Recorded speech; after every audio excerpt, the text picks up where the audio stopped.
శరణార్థులైనటువంటి చొరబాటుదారులకు సంబంధించినటువంటి వ్యవహారంలో కీలకమైనటువంటి అడుగులు పడుతున్నాయి.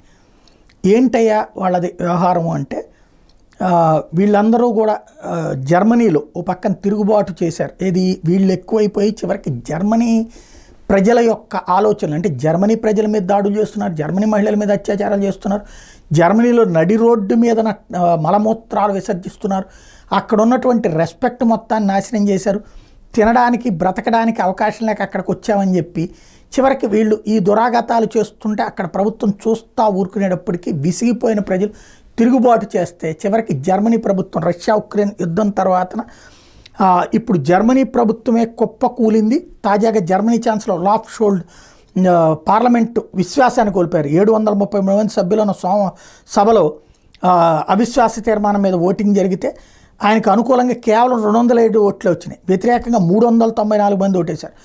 ఏకంగా 116 మంది గైర్హాజరయ్యారు. మెజార్టీకి 367 ఓట్లు అవసరమైంది. దీంతో ముందుగా నిర్ణయించిన ప్రకారం ఫిబ్రవరిలో ఎన్నికలకు దేశం సిద్ధమవుతోంది.